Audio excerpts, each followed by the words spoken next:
사도신경 고백하심으로 새벽 기도를 시작하도록 하겠습니다. 전능하사 천지를 만드신 하나님 아버지를 내가 믿사오며 그 외아들 우리 주 예수 그리스도를 믿사오니 이는 성령으로 잉태하사 동정녀 마리아에게 나시고 본디오 빌라도에게 고난을 받으사 십자가에 못 박혀 죽으시고 장사한 지 사흘 만에 죽은 자 가운데서 다시 살아나시며 하늘에 오르사 전능하신 하나님 계시다가 저리로서 산자와 죽은 자를 심판하러 오시리라. 성령을 믿사오며 거룩한 공회와 성도가 서로 교통하는 것과 죄를 사하여 주시는 것과 몸이 다시 사는 것과 영원히 사는 것을 믿사옵나이다. 아멘. 찬송가 288장 찬양하겠습니다. 288장입니다.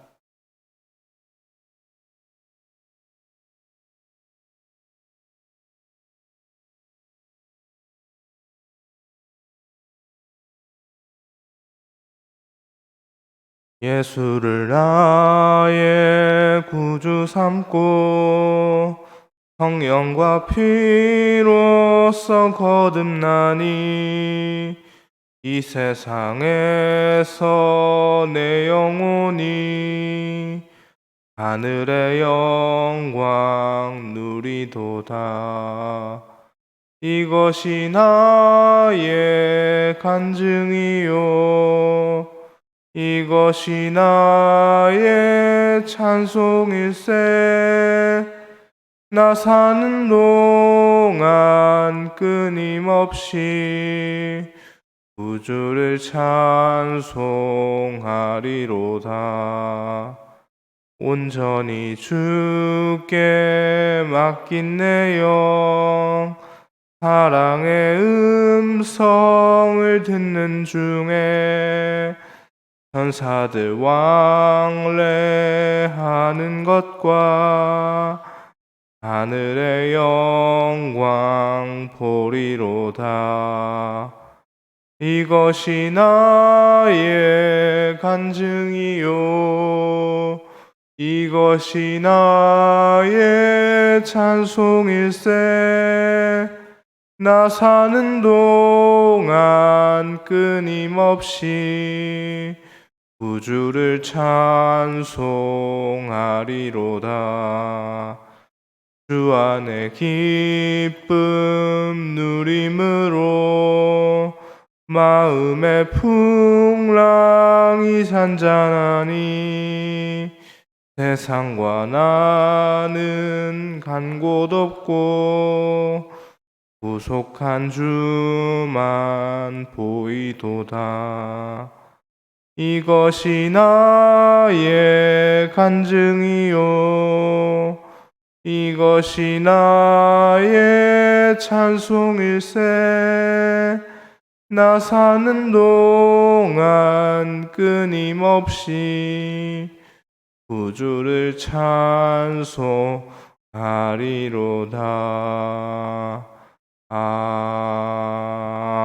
아멘. 아멘. 함께 보실 하나님의 말씀은 사도행전 10장 17절에서 33절 말씀입니다.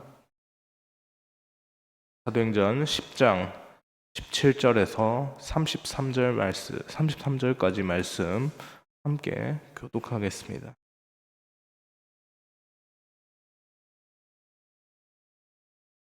7절부터 33절 말씀입니다. 제가 먼저 17절 말씀 읽고 교독하다가 33절 말씀 함께 읽겠습니다. 이튿날 일어나 그들과 함께 베드로가 본 바 환상이 무슨 뜻인지 속으로 의아해하더니 마침 고넬료가 보낸 사람들이 시몬의 집을 찾아 문 밖에 서서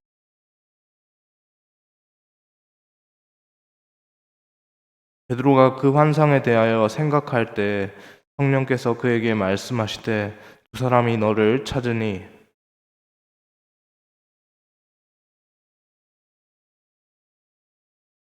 베드로가 내려가 그 사람들을 보고 이르되 내가 곧 너희가 찾는 사람인데 너희가 무슨 일로 왔느냐.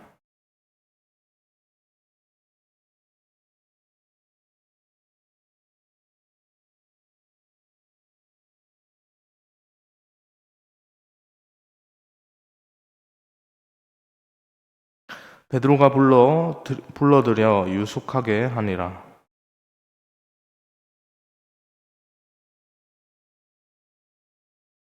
이튿날 가이사랴에 들어가니 고넬료가 그의 친척과 가까운 친구들을 모아 기다리더니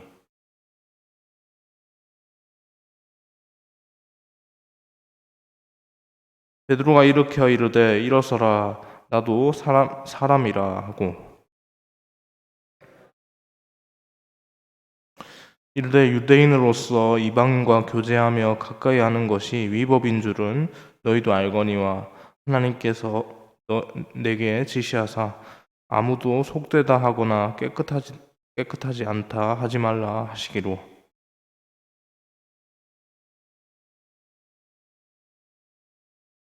고넬료가 이르되 내가 나흘 전 이맘때까지 내 집에서 제9시 기도를 하는데 갑자기 한 사람이 빛난 옷을 입고 내 앞에 서서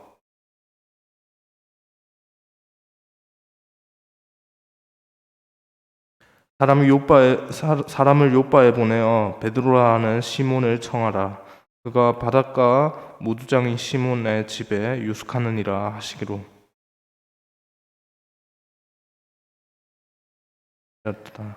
이제 우리는 주께서 당신에게 명하신 모든 것을 듣고자 하여 다 하나님 앞에 있나이다.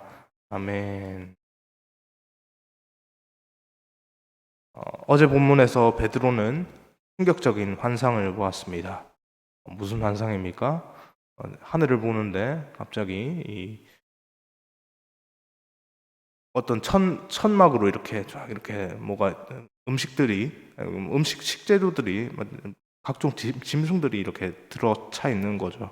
그 짐승들이 어떤 종류가 있었습니까? 물론 깨끗한 짐승들도 있었지만 속된 짐승들, 성경에서 속되다고 규정하는 그런 짐승들, 온갖 짐승들이 거기 뒤섞여 있었습니다. 그 짐승들을 본 베드로의 마음이 참 어떻게 보면 뒤숭숭하겠다라는 그런 생각이 드는데요. 오늘 본문의 상황은 베드로가 환상을 본 직후의 시점으로 이렇게 시작이 됩니다. 말도 안 되는 환상, 이런 전혀 자신이 볼 거라고 하지 못했던 그런 환상을 본 베드로의 마음이 적잖이 혼란스러웠는데요. 마침 그때 로마의 백부장 고넬료가 파견한 그 사람들이 그 베드로가 있는 곳에 도착을 했고요. 성령님께서는 베드로에게 의심하지 말고 그들을 따라가라는 그런 마음을 주셨습니다. 당시 베드로는 유대인으로서 이방인에게 대해서 극심한 편견을 갖고 있었는데요. 그렇기 때문에 초자연적인 환상, 이런 놀라운 환상을 보았다고 해서 이방인의 요청에 긍정적인 반응을 보이기는 어려웠을 것 같습니다. 그런 생각들이 개인 안에 가득 차 있었기 때문에 그런 생각들을 깨부수고 이런 그 환상을 보고 이렇게 적극적으로 이방인 선교에 앞장서기는 힘들었을 것입니다. 성령님께서 이것을 아시고 본문 19절에서 20절 말씀으로 그에게 말씀으로 명령을 하시는데요. 본문 19절에서 20절 말씀입니다. 함께 읽겠습니다.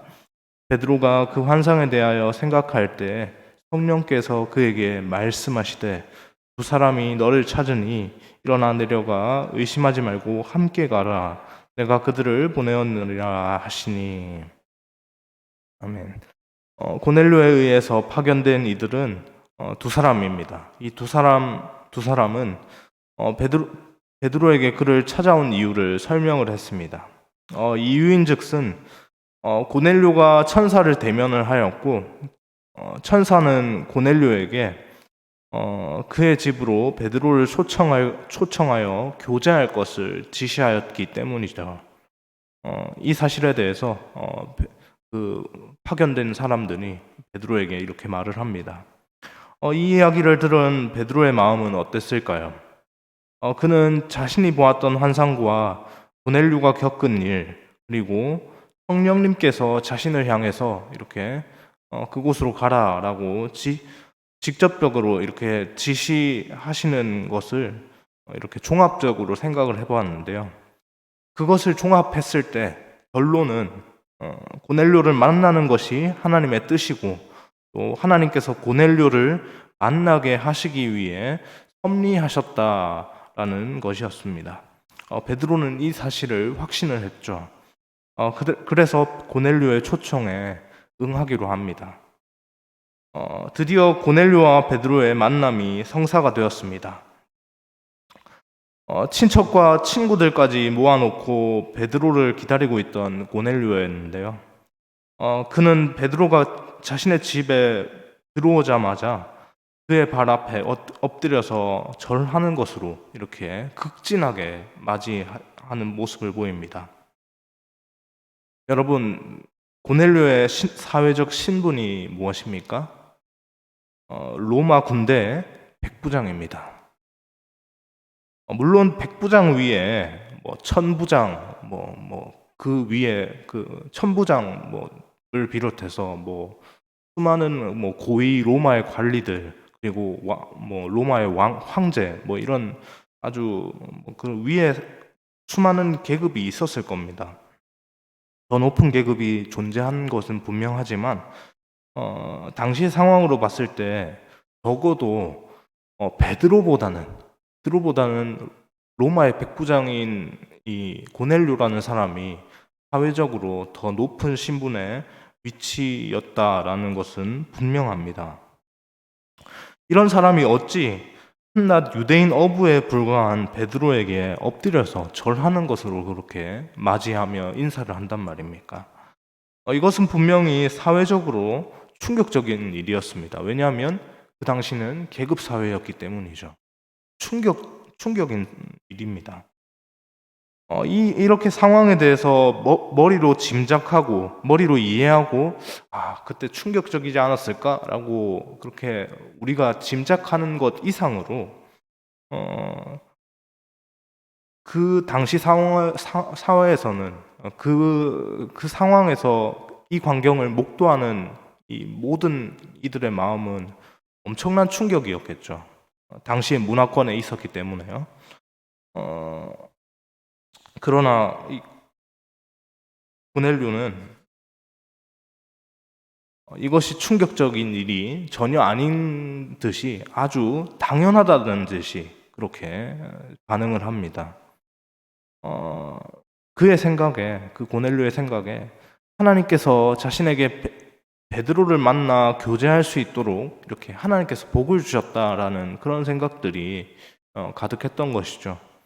그래서 고넬료는 사회적인 신분, 자신은 백부장인데 저 유대인 어부에게 내가 저렇게 극진하게 대해도 되는가라고 하는 이 사회적인 신분을 뛰어넘어서 하나님께 감사하는 마음으로 하나님께서 자신에게 보내주신 그 사람에게 극진한 경의를 표한 것입니다. 두 사람은 그렇게 서로 자신이 겪은 체험을 얘기하면서 그 환상을 얘기하면서 하나님께서 두 사람을 위해 어떻게 일하셨는지를 알게 되는데요. 먼저 베드로가 자신이 이곳에 오기 위해서 그렇게 유대인의 엄격한 규례를 깨뜨렸다라고 하는 사실을 언급을 합니다. 베드로는 유대인으로서 유대교적 배경 아래에서 평생을 살아왔습니다. 그래서 예수 그리스도의 복음으로 자유함을 누리게 된 이후에도 유대인의 관습과 가치 가운데서 정작 자유하기는 어려웠습니다. 그를 평생 가두는 그런 사고방식으로서 그 유대인의 생각들이 자리하고 있었기 때문이죠. 그런데 자신에게 환상을 보여주시며 말씀하시고 인도하시는 하나님 성령님께서 그 말씀을 하시고 또 그 말씀에 순종하게 위해서 자신의 인간적인 생각으로는 도무지 이해할 수 없는 부르심에 응했던 것이죠. 성령님의 말씀에 순종하기 위해서 그 말씀에 응했던 겁니다. 베드로의 이야기를 들은 고넬료는 베드로를 그의 집에 초대한 이유에 대해서 또 이어서 고넬료가 이렇게 설명을 합니다. 고넬료 또한 베드로와 동일하게 자신에게 말씀하시는 하나님께 순종하기 위해서 베드로를 초대했던 것입니다. 고넬료가 베드로에게 말을 합니다. 본문 33절 마지막 절 중간에 이제라는 부분이 있습니다. 이제라는 부분부터 함께 읽겠습니다. 이제는 우리 주께서 당신에게 명하신 모든 것을 듣고자 하여 다 하나님 앞에 있나이다. 고넬료는 하나님께서 보내신 베드로를 하나님처럼 여기고 하나님은 아니지만 하나님께서 보내신 자이니 그의 입으로 선포되는 말씀이 한낱 인간의 말이 아니라 하나님께서 자신에게 하는 말인 것처럼 그렇게 듣겠다라고 하면서 무슨 말씀이든지 어떤 말씀이든지 하나님의 말씀으로 여기고 순종하겠다라고 그렇게 보입니다. 이런 반응을 보이는 것이 이런 상황이 지금 오늘 본문의 상황인데요. 이 말씀을 정리해 보면 베드로와 고넬료가 보여준 이 순종, 서로가 각자의 자리에서 보여준 이 순종은 결코 쉬운 것이 아니었습니다. 오늘자 매일 성경 본문의 제목을 보면 서로 각자에게 있어서 중요한 신념과 신분을 내려놓아야 했기 때문입니다.